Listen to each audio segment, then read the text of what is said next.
One of my favorite moments had to do with a question regarding how Bernie Sanders plans to fight Trump. So if he makes it to the general election, what's his style? How is he gonna, get the knuckles ready? How is he gonna fight? So here's what he had to say.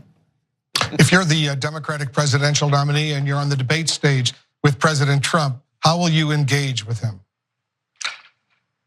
Well, we'll bring a lie detector along.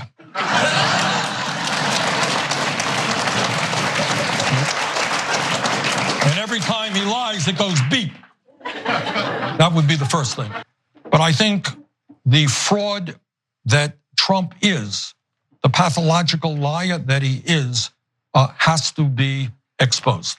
So we are going to hold him accountable for what he said and for what he did. He said he was going to provide health care to everybody. And then he proposes to throw 32 million people off the health care that they have.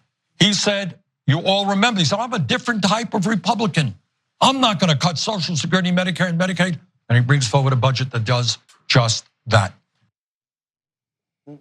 So I liked his lie detector answer. It seemed to get the crowd riled up. We got excited when he said that. It was an Ojeda-like answer. It was. That's why I liked it. Yeah. And there was a little bit of a difference in the way Bernie Sanders handled himself in this town hall, in that he felt a little more comfortable trolling. Mm-hmm. Did you guys notice that? And I liked it. Mostly with Wolf. More yes. In fact, we have an example of him trolling Wolf. It happened throughout the town hall, and I actually want to toss that video right now. Let's take a quick look at that. The answer, in fact, is to understand that a higher education today is the equivalent of what a high school education was 40 or 50 years ago. And that means we make public colleges and universities tuition free, and we substantially lower the outrageous levels of student debt. And then Wolf is gonna ask me in 3 minutes, how are we gonna pay for that? Yes, Wolf? Go ahead. All right. And we're gonna pay for that by a tax on Wall Street speculation. That's how we do it, and that covers that.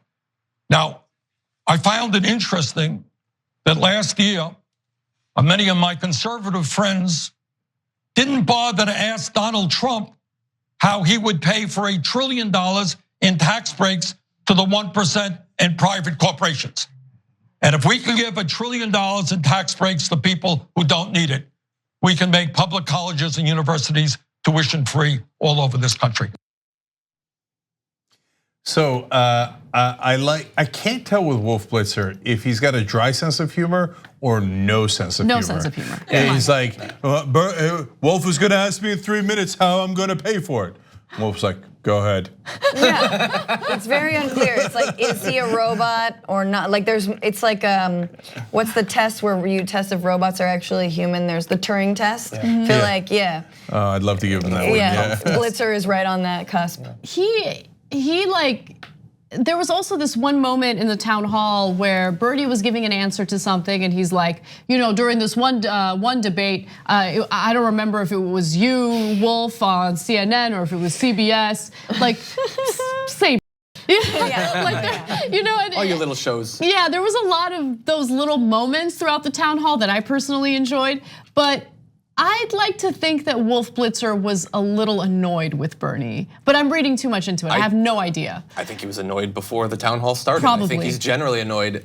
Another thing that's frustrating to me, there are these, like for instance, you'll knock down a myth and then they just keep going with it, and so you have to do it all the time. It gets really annoying as a person who does the news. But one thing is this thing where progressive policies need to be paid for. Tax cuts are on the House. Like we get that. Mm-hmm. We've been talking about that for a long time. He's bringing it up openly. I feel like AOC talks about it a lot. I don't really feel like it matters to those hosts though. I don't feel like there's any headway that like Jake Tapper or Chuck Todd are like, it is odd that we only ask that question when it comes to these things. Mm-hmm. And I wonder, is there, like, it's a meme now. Like, at what point does it become embarrassing for them to continue with this framework that they conduct interviews with, depending on whether you're on the left or the right. And look, I think that question is that's a totally fine question to ask. I think people want to know how you're going to pay for it. But I think the intentions and the tone in which that question is asked is everything. And so when they ask Bernie that question, how are you going to pay for it? How are you going to pay for it? They've already been doing newscasts where they make it seem as though this is unattainable, this is pie in the sky, this is not something that we could ever do, right? In fact, oh my God, it's gonna cost you so much money. Your entire income is gonna be taxed at 70 to 80%. We're gonna be like Venezuela. Like they do that fear mongering and prime the audience. And then when they ask that question, it's not because they genuinely wanna know or they wanna give them a chance to explain the policy.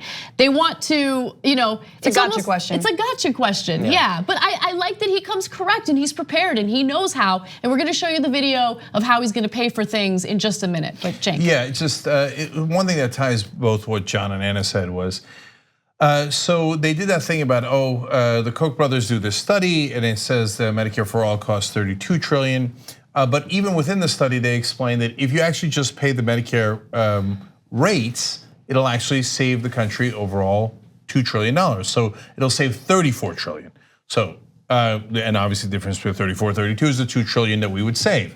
And so in the beginning, Jake Tapper does this snarky video. AP did a story about, you see this? It costs $32 trillion. And facts matter, progressives, right? And progressives pointed out, hey, wait a minute, that's a Koch brothers study.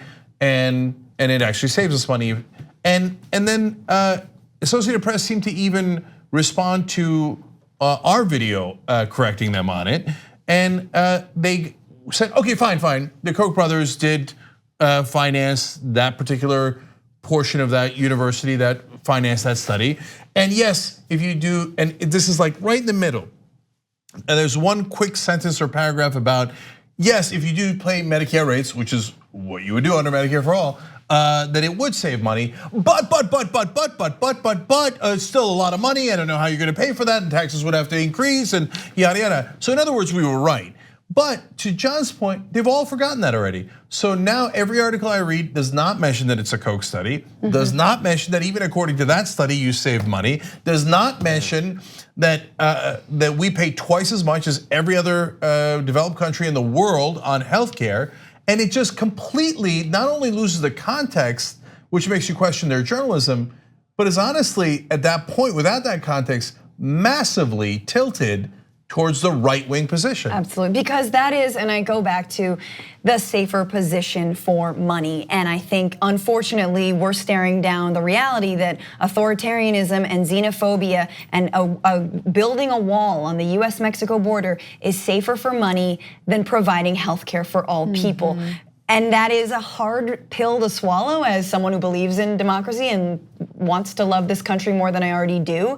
But you see the way, I can't get over, I like Jake Tapper. I think he's a good guy. Wrong. But I can't get over. Sometimes he's better than the rest. I can't get over seeing when he asked every single Republican on that stage in 2016, do you agree with Donald Trump's plan to build a wall? How would you address immigration? Do you agree with every single Republican was asked vis-a-vis the wall? Right. This completely harebrained, ridiculous idea, which is massively over. I mean, like, where is the money going to come from? And so, like, I can't go back and trust, and I will always count on that hypocrisy to be there, because democratic socialism somehow is still way scarier than electing a Trump. A Trump. The TYT Plus app is now available on iOS and Android. Download to get more TYT content at tyt.com/app.